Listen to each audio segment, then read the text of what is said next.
The courtroom was laughing at me. Not politely, not nervously, actually laughing. The judge leaned back in his chair and shook his head as he flipped through the file in front of him. She runs a laundromat and thinks she can handle $30 million. The sound echoed across the room. A few people chuckled. A few more joined in. Then my father smiled. "That's right, Your Honor," he said. "She can't even deal with a lawyer." More laughter. I sat perfectly still. My hands rested in my lap. My expression never changed. Because while everyone in that courtroom thought they knew who I was, they were all looking at the smallest chapter of my life. They saw a laundromat owner. They saw a middle-aged woman from Texas. They saw a daughter challenging her wealthy father. What they didn't see was the woman who had spent 15 years managing military supply operations across 3 war zones. They didn't see the classified reports. They didn't see the billions of dollars that had passed under my supervision. And they certainly didn't know the secret buried inside the file my father had just demanded the court open. A secret that within minutes would drain every ounce of color from his face. A secret so devastating that before the day was over, my father would collapse right there in front of everyone. My name is Caroline Adams, and this is the story of how the man who spent his entire life underestimating me finally discovered who I really was. The first time I realized my father loved my brother differently, I was 8 years old. It was Christmas morning in Dallas. The living room smelled like pine needles, cinnamon candles, and the turkey my mother had been preparing since dawn. My younger brother Ethan tore through wrapping paper while Dad watched him with pride. "Look at that," Dad laughed. "That boy's got ambition." Ethan had opened a toy cash register. I had opened a book about aviation. I remember holding it up. "Dad, look." He glanced over for less than a second. "That's nice, sweetheart." Then his attention returned to Ethan. At 8 years old, I didn't understand favoritism. I only understood that one gift seemed to matter more than the other. As the years passed, the pattern became impossible to ignore. When Ethan got a B, Dad celebrated. When I got straight A's, he nodded. When Ethan scored a goal in soccer, Dad told everyone. When I won an academic competition, Dad forgot the ceremony entirely. My mother tried to balance things. She truly did. But Richard Adams filled every room he entered. Successful attorneys tend to develop gravity. People orbit them. My father was one of those men. He walked into a room expecting agreement and usually got it. By high school, Ethan had become the center of Dad's universe. The future Adams legacy. The future businessman. The future success story. I became the practical daughter. The reliable one. The quiet one. The one who never caused problems. One night during my senior year, I sat across from Dad at the dinner table. "I want to join the Army." The room went silent. My mother lowered her fork. Ethan stared at me. Dad laughed. Actually laughed. "No." I blinked. "No. You're not joining the Army. I've already spoken to a recruiter. You're going to law school." His voice carried the same certainty he used in court. The certainty that expected compliance. "I don't want to be a lawyer." "You don't know what you want." "Yes, I do." His jaw tightened. Caroline, smart women don't throw their futures away. That sentence stayed with me for years. Smart women. Not smart people. Smart women. As if there were separate rules. As if my future belonged to someone else. 3 months later, I enlisted anyway. Dad didn't speak to me for nearly 6 months. The day I left for training, he didn't come to the airport. My mother cried. Ethan hugged me. Dad stayed home. I told myself it didn't hurt. That was a lie. The Army changed me. Not all at once. Not dramatically. Slowly. Like water shaping stone. I discovered that competence mattered more than image. That results mattered more than titles. That respect was earned daily. I specialized in logistics. Most people hear the word and imagine paperwork. They don't understand that wars are won or lost through logistics. Troops can't fight without fuel. Vehicles can't move without parts. Medical units can't save lives without supplies. I loved the complexity of it. The challenge. The responsibility. Years passed. Deployments came and went. Afghanistan. Kuwait. Iraq. Places where temperatures melted equipment and every mistake carried consequences. While other people saw warehouses, I saw systems. While others saw inventory, I saw lives depending on it. Promotions followed. Commendations followed. Responsibilities grew larger. Each achievement felt meaningful. But there was always one person whose approval remained absent. My father. I mailed him photos from overseas, rarely received responses. I invited him to ceremonies. He was always busy. I earned awards. He never attended. One evening after returning home from a deployment, I visited my parents. Dad was hosting a dinner party. The guests included attorneys, investors, and local business leaders. Someone asked about my military career. Before I could answer, Dad smiled. "Caroline moves boxes for the army." The table laughed politely. I laughed too, but inside something cracked. Not because he mocked me. Because after all those years, he still had no idea what I actually did. Meanwhile, Ethan was becoming exactly what Dad wanted. Or at least what Dad imagined. He launched businesses. Failed. Started another. Failed again. Opened a restaurant. Closed within a year. Invested in a startup. Lost nearly everything. Each disaster somehow became someone else's fault. And every time Dad rescued him, checks appeared. Loans disappeared. New opportunities materialized. It became a family joke.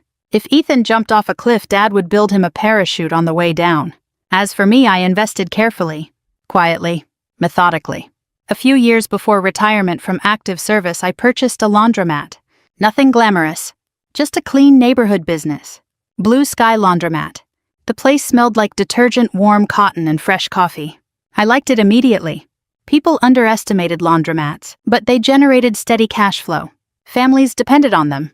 The work was honest, predictable, real. The day Dad visited, he looked around as if I'd purchased a landfill. "This is what you're doing now. It's a good business." He shook his head. "After all those years." I folded a towel. "What? You ended up washing other people's clothes." I remember smiling. Not because it was funny, because arguing felt pointless. People only see what they're prepared to see. Dad had already decided who I was decades earlier. Then came the event that changed everything. My Uncle William died unexpectedly.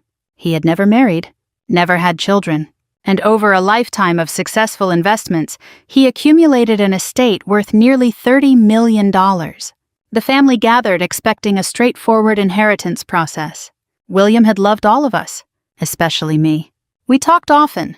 He respected my military career. Unlike my father, he listened. So when the estate documents arrived, I expected fairness. Not favoritism, not miracles, just fairness. Instead, I opened the paperwork and felt my stomach drop. Properties, investment accounts, partnership interests, trust distributions. Almost everything flowed toward Ethan. My share was so small it felt intentional, not accidental. Intentional. I stared at the numbers for a long time. Then I looked again. Then a third time. Because something wasn't right. William would never have done this. Not willingly. And for the first time in my life, I began to wonder whether my father had done more than underestimate me. I began to wonder whether he had cheated me. And that suspicion would lead directly to the courtroom where everyone laughed. A courtroom where my father still believed I was the weakest person in the room. He was about to learn how wrong he was. The first person who told me I might actually have a case wasn't a family member. It wasn't a friend. And it certainly wasn't anyone named Adams. It was a probate attorney named Laura Mitchell. 3 days after receiving Uncle William's estate documents, I sat across from her in a modest office overlooking downtown Dallas. The room smelled faintly of coffee and old paper. Laura spent nearly 40 minutes reading without saying much. Occasionally, she highlighted a section. Occasionally, she frowned. I waited. Years in the military had taught me patience. Eventually, she placed the file on her desk. "This doesn't feel right." My pulse quickened. "What do you mean?" She tapped several pages. "Your uncle's historical records don't match this distribution pattern." I leaned forward. "Can you explain that? He spent years naming you and Ethan almost equally in previous estate planning documents." I stared at her. "Almost equally?" She nodded. "Very close." The silence stretched between us. For the first time since receiving the documents, I felt something stronger than confusion. I felt suspicion. Laura continued. "Large asset transfers occurred during the final 18 months before his death." "What kind of transfers?" "Properties, investment holdings, trust adjustments." I already knew the answer before she spoke it. "Who benefited?" "Ethan." The word landed like a stone. I looked through the office window toward the city skyline. The buildings shimmered beneath the Texas sun. Cars moved below. People went about their lives. Meanwhile, my entire understanding of my family was shifting. Because if Laura was correct, this wasn't merely favoritism. It was planning. Deliberate planning. The kind that happened behind closed doors. The kind that left paper trails. The kind lawyers created. My father was a lawyer. A very good one. And suddenly that fact felt less reassuring than it once had. "Can we challenge it?" I asked. Laura folded her hands. "Possibly." "Possibly? Caroline challenging an estate of this size means challenging powerful people. I almost laughed. Powerful people. For 15 years, I'd worked around generals, defense contractors, congressional oversight committees, and federal auditors. Power didn't intimidate me. Dishonesty did. I want the truth. Laura studied me for several seconds. Then she nodded. Okay. That single word launched a war. The family reaction arrived almost immediately. Apparently, news traveled faster through wealthy families than through military communication networks. My aunt called first, then 2 cousins, then Ethan. The conversations followed nearly identical patterns. Shock, disapproval, accusations. You're making a mistake. Your father is trying to protect the family. William knew what he was doing. Don't embarrass everyone. By the 4th phone call, I noticed something interesting. No one actually addressed the evidence. Nobody wanted facts. They wanted obedience. The same obedience my father had expected my entire life. But I was no longer 18 years old. And I wasn't asking permission. The most painful conversation came from my mother. She called late one evening. I was closing Blue Sky Laundromat. The last dryers hummed softly in the background. Outside rain tapped against the windows. Caroline. Her voice sounded tired. Older. Hi, Mom. A pause. Then a sigh. Does it have to go this far? I closed my eyes. Did Dad send you? No. That answer arrived too quickly. We both knew she was lying. I just want peace. So do I. Then let it go. I stared at rows of neatly folded towels. Thousands of ordinary moments had happened inside that building. Parents doing laundry after soccer games. Retirees chatting over coffee. Single mothers managing impossible schedules. Nobody there cared about inheritance battles. Nobody cared about status. And somehow that simple reality made everything clearer. I can't, Mom. Another long silence. Then quietly. Your father won't back down. Neither will I. But I didn't say those words. I simply listened to her breathe. Because despite everything, I loved her. A month later, the legal battle officially began. The first hearing attracted more attention than I expected. Wealthy families always fascinated people, especially when they started fighting publicly. The courthouse buzzed with whispers.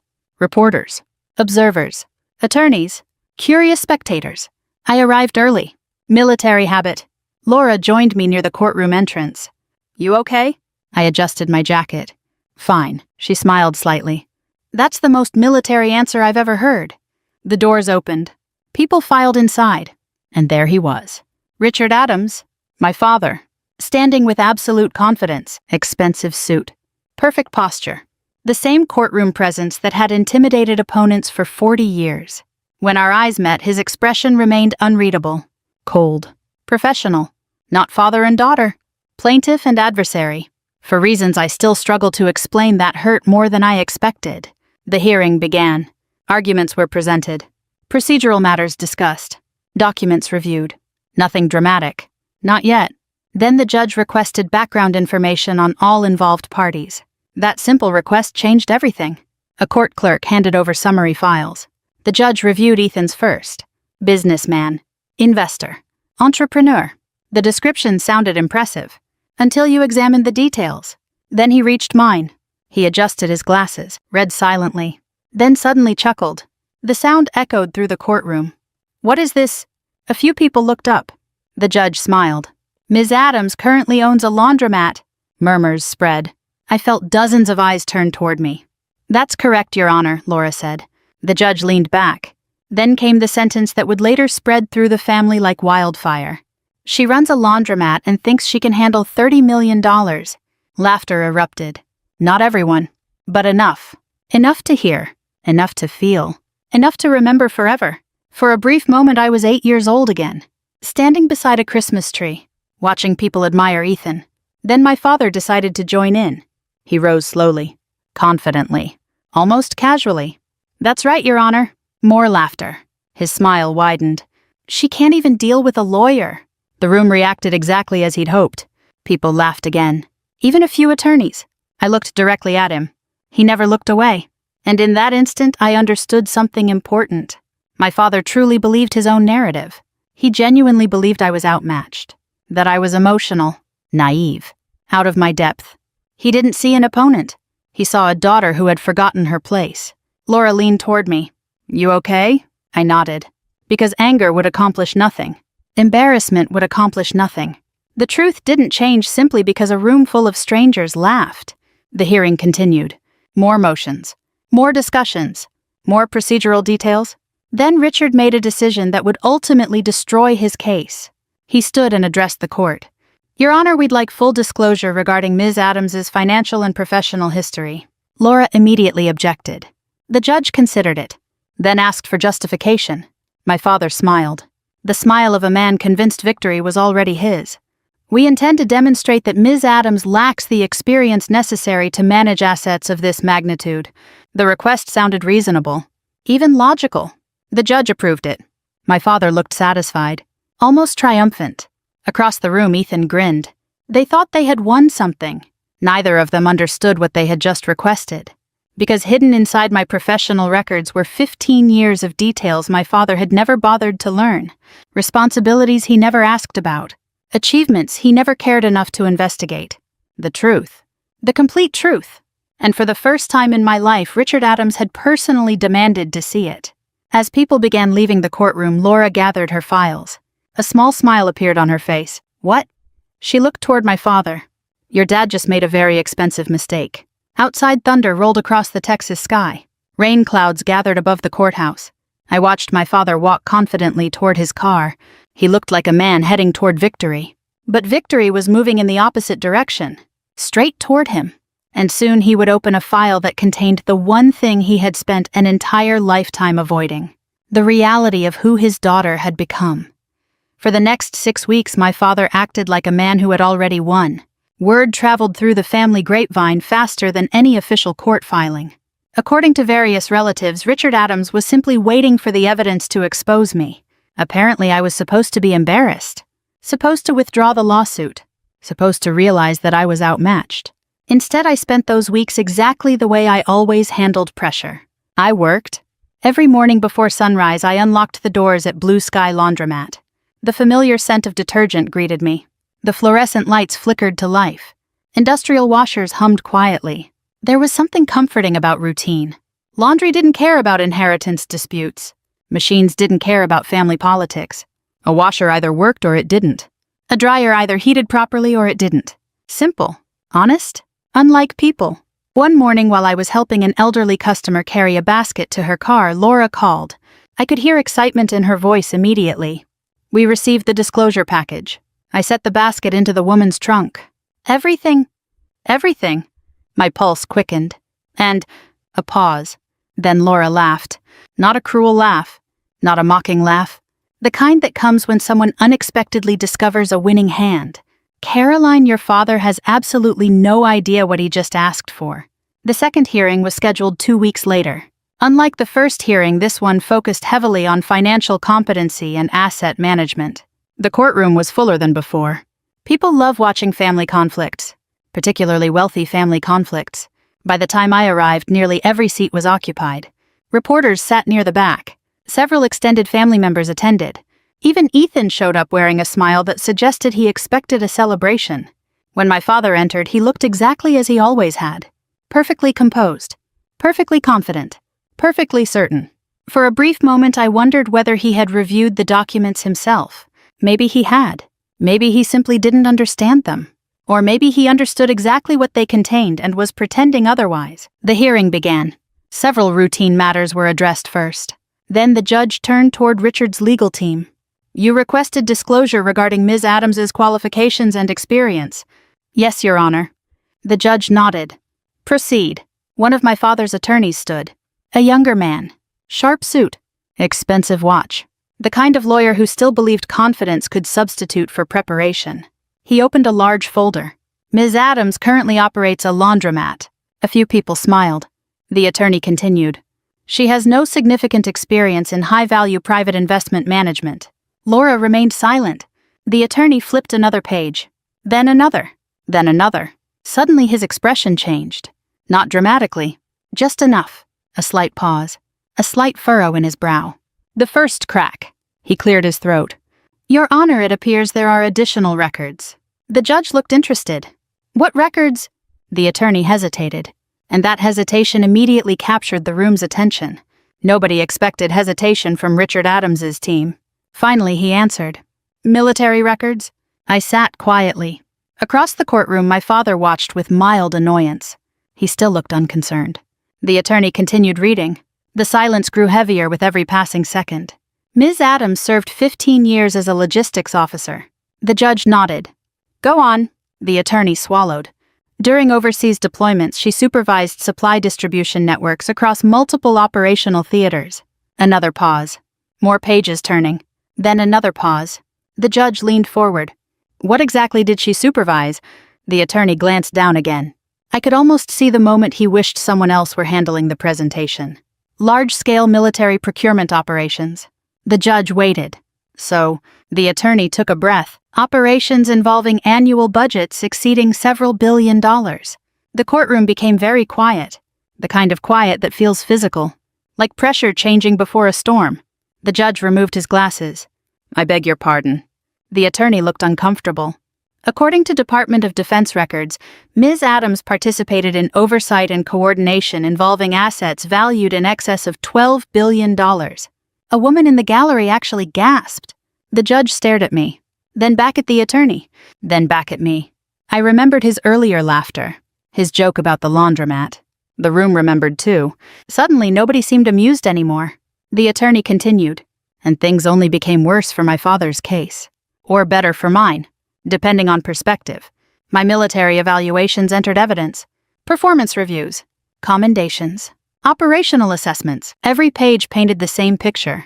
Reliable, exceptional, trusted, capable. One evaluation described me as indispensable during a major supply crisis overseas.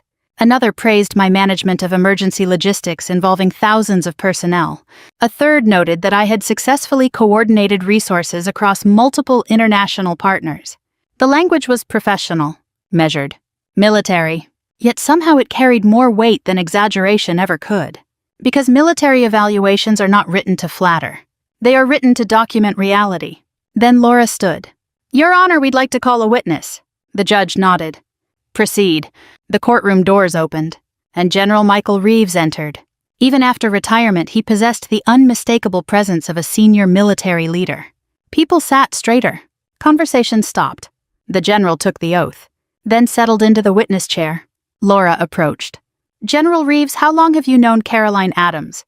Approximately 13 years. And in what capacity? She served under my command. Laura nodded. Would you describe her responsibilities? The general didn't hesitate. Some of the most complex logistics operations in the military. Several jurists exchanged glances. Laura continued. Can you elaborate? The general folded his hands. Most civilians don't understand military logistics. A faint smile appeared on his face. They imagine warehouses and paperwork. A few people chuckled nervously. Then his expression hardened. In reality, logistics determines whether soldiers live or die. The room fell silent again. The general pointed toward me. Colonel Adams managed operations that affected thousands of service members. My father froze. The title seemed to hit him physically. Colonel. Not officer. Not employee. Colonel. The judge noticed it too. Colonel. Laura nodded. Yes, Your Honor. I saw confusion cross my father's face. Real confusion. Because he genuinely hadn't known. All those years. All those deployments. All those ceremonies. And he didn't know my rank. The realization visibly unsettled him. General Reeves continued speaking. If I needed someone to manage $10 billion worth of critical national assets, Colonel Adams would be among the first people I'd call. No one laughed. Not anymore. The atmosphere had completely transformed. Hours earlier, I had been the laundromat owner, the daughter who couldn't handle money, the woman who couldn't handle a lawyer. Now people were looking at me differently, not because I had changed, because the truth had finally entered the room. But the most devastating moment was still ahead. Laura introduced one final group of documents: personnel recommendations, special assignments, federal contract evaluations. My father requested copies. As he reviewed them, I watched his expression slowly deteriorate. Confidence faded first, then certainty, then arrogance. His eyes moved from page to page, line after line, fact after fact, evidence after evidence. The daughter he thought washed clothes for a living had managed responsibilities beyond anything Ethan had ever touched, beyond anything Ethan would likely ever touch. For the first time since the lawsuit began, my father looked frightened. Not of losing money, not of losing the case, something deeper. something far more painful. He looked like a man beginning to realize he had spent decades misunderstanding his own child, and the worst discovery was still buried inside the remaining documents waiting to be revealed. By the time the third major hearing arrived, the atmosphere inside the courthouse had changed completely. The laughter was gone. The smirks were gone. Even the reporters seemed less interested in the inheritance fight itself, and more interested in the growing mystery surrounding Richard Adams and his daughter. People had started asking questions. How could a father know so little about a child who had spent years serving her country? How could a successful attorney underestimate someone with that level of responsibility? The answers, as it turned out, were far uglier than anyone expected, including me. The morning of the hearing, Texas skies were gray. Rain tapped softly against the courthouse windows. The weather seemed strangely appropriate. Heavy. Uncomfortable. Like something unavoidable was approaching. I arrived early. Laura was already there. She stood beside a stack of binders nearly 2 feet tall. When she saw me, her expression was serious. "No surprises today." That caught my attention. "What do you mean?" "We finally got the internal correspondence." I immediately understood. Emails, letters, draft documents, the conversations nobody expected outsiders to see. The private thoughts behind the public decisions. The truth. Laura lowered her voice. "Caroline, some of this is going to hurt." I nodded. "I know. But I didn't know. Not really. There is a difference between suspecting someone has betrayed you and reading proof of it in their own words." The courtroom filled quickly. My mother sat near the back. She looked exhausted, smaller somehow, as though the last several months had aged her years. Ethan arrived a few minutes later. For the first time since this began, he looked nervous. Not guilty, not remorseful, nervous. Because even he could sense the direction things were moving. Then my father entered. His confidence had diminished noticeably since the previous hearing. Not completely. Richard Adams was not the kind of man who surrendered easily. But something had changed. The certainty was gone. The room noticed it. I noticed it. Most importantly, he noticed it. The hearing began. Laura stood first.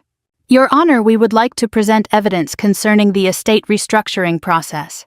The judge nodded. "Proceed." Several documents appeared on screens throughout the courtroom.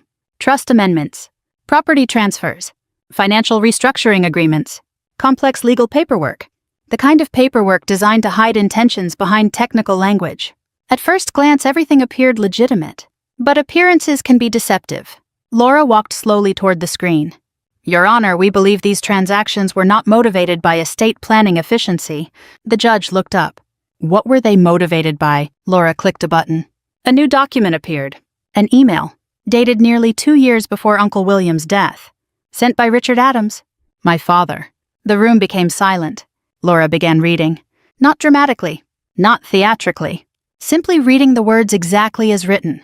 Words my father never expected anyone else to see. Words that changed everything.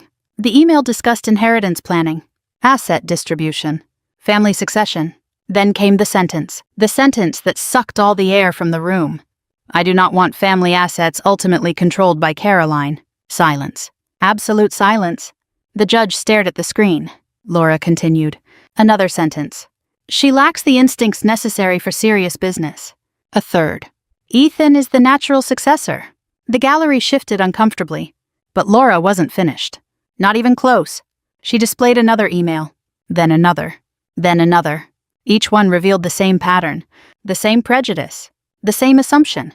Again and again. My father dismissed my abilities, ignored my accomplishments, minimized my experience, not because he lacked information, because he had already made his decision.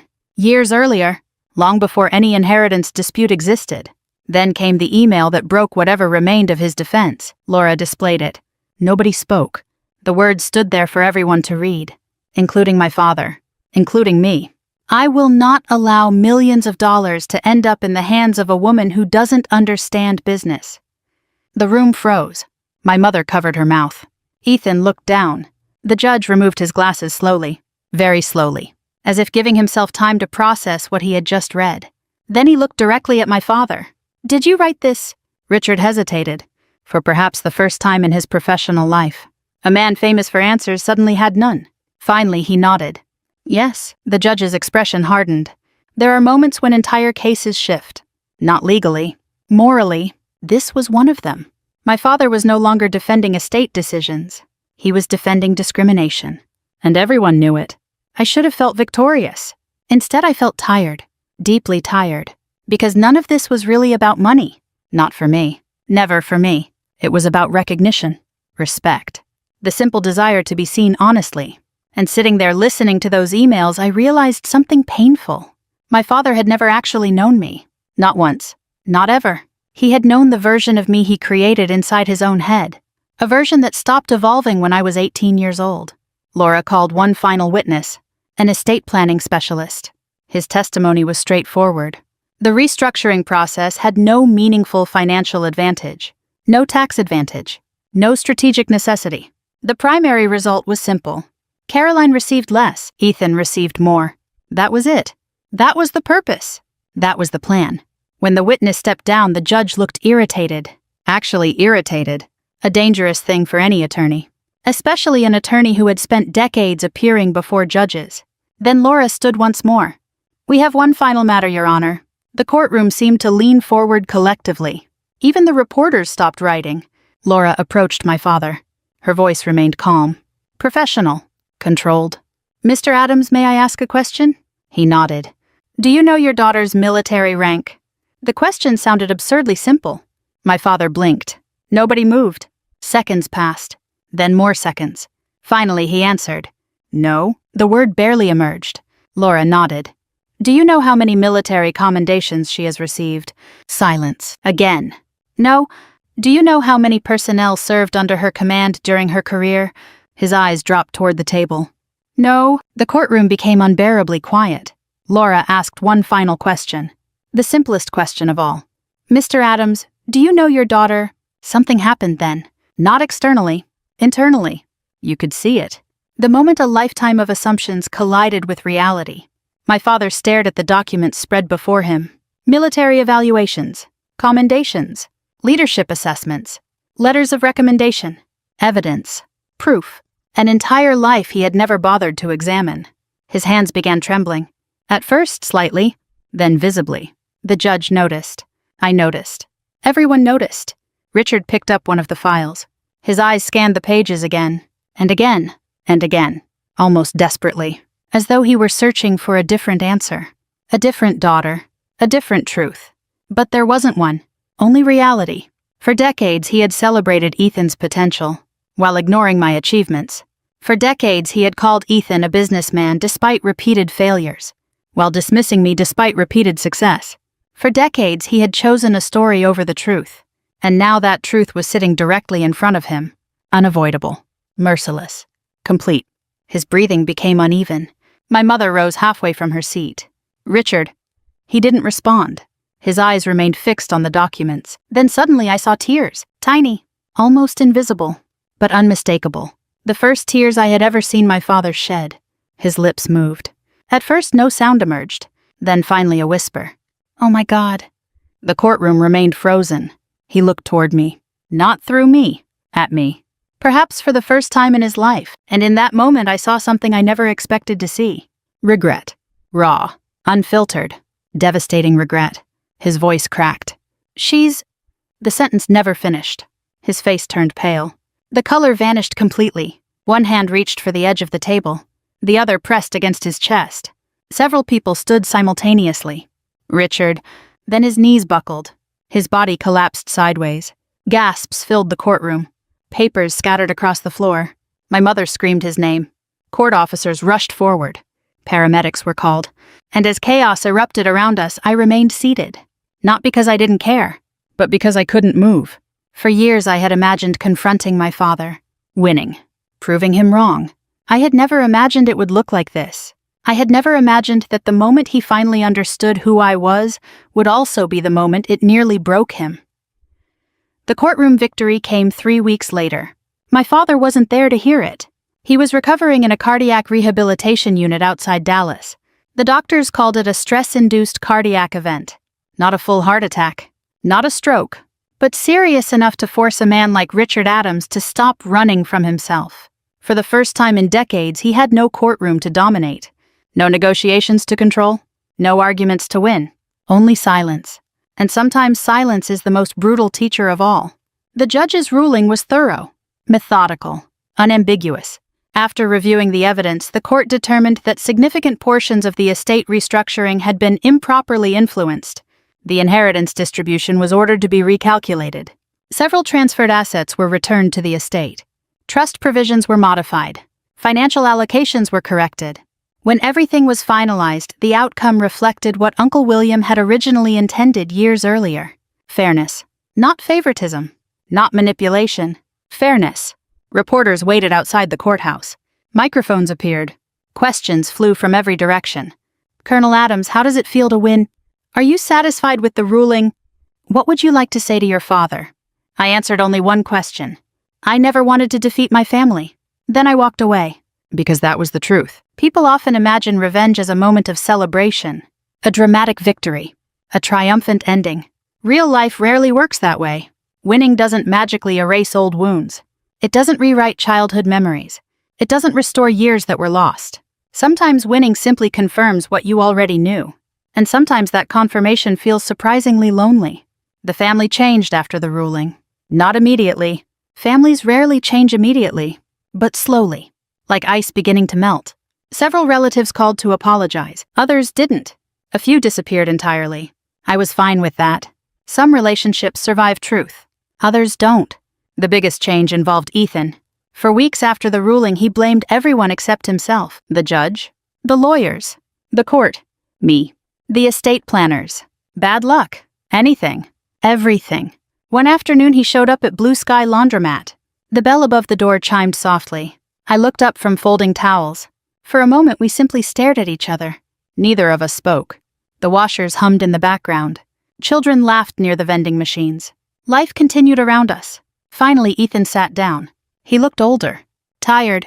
Not physically. Emotionally. I used to think Dad believed in me. I set the towel aside. He did. Ethan laughed bitterly. No. He shook his head. He believed in who he wanted me to be. The honesty surprised me. He stared at the floor. Do you know what it's like spending your entire life being told you're special? I remained quiet. Eventually you stop trying. His voice softened. You start expecting things. For the first time I saw not the spoiled younger brother who had benefited from favoritism. I saw a man damaged by it, not excused. Damaged. There is a difference. Before leaving he looked at me. I should have been your brother. You are my brother. No, his eyes glistened. I should have acted like it. Then he walked out. And somehow that conversation healed more than the court ruling ever could. A month later my mother called. Your father wants to see you. The request sat heavily between us. I knew this moment was coming. I simply didn't know whether I was ready. The rehabilitation center sat on the edge of a quiet lake. The afternoon sun reflected off the water. Birds drifted across the surface. Everything felt peaceful. Strangely peaceful. When I entered his room, I barely recognized him. Not because he looked ill. Because he looked smaller. The enormous presence that had filled every room for my entire life seemed diminished. Human. Fragile. My father looked up. For several seconds, neither of us spoke. Then he gestured toward the chair beside his bed. Please, I sat. The silence stretched. Finally, he spoke. I spent 40 years believing I understood people. His voice sounded rough. I made a living judging character? He laughed softly. A sad laugh. And I completely misjudged my own daughter. I listened. He swallowed hard. There isn't a day of your life I can get back. His eyes filled with tears. I missed everything. The words emerged slowly, painfully. I missed your promotions. A pause. I missed your achievements. Another pause. I missed knowing who you became. For years I had imagined hearing those words. I thought they would feel satisfying. Instead, they felt heartbreaking. Because they were true. Every word. My father lowered his head. I'm sorry. Not a legal apology. Not a strategic apology. Not a carefully constructed statement. A real apology. Perhaps the first one he had ever given. We talked for nearly 3 hours. About childhood. About Mom. About Uncle William. About the Army. About things fathers and daughters should discuss over decades, but somehow never do. When I finally stood to leave, he stopped me. Caroline? I turned. His eyes met mine. I was proud of you. A small smile touched his face. I just realized it far too late. I walked outside and sat beside the lake for a long time.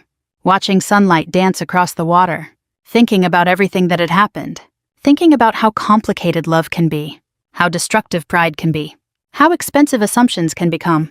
In the months that followed, I received my portion of the inheritance. It was more money than I had ever expected to possess. Enough to retire comfortably. Enough to disappear if I wanted. I didn't. Instead, I created a foundation supporting veterans transitioning into civilian careers. I funded scholarships for military families. I invested in workforce training programs throughout Texas. And every morning I still visited Blue Sky Laundromat. Customers often asked why. The answer was simple. Because that place reminded me who I was. Not Colonel Adams, not an heir, not a plaintiff, not a headline. Just Caroline, a woman who believed honest work mattered. The irony still makes me smile. People laughed because I owned a laundromat. Yet that little business taught me lessons worth far more than $30 million. It taught me dignity, patience, humility, and perhaps most importantly, it taught me never to measure a person's value by their job title. Because titles can mislead, appearances can deceive, and sometimes the person everyone overlooks is the strongest person in the room. If this story touched you, I'd love to hear your thoughts. Have you ever been underestimated by someone who should have known you best? Leave a comment below and share your story. And wherever you're watching from today, let us know in the comments. We have many more powerful stories about family resilience and second chances to share with you, so subscribe and join us for the next journey. Until then, take care of yourself and never let someone else's opinion define your worth.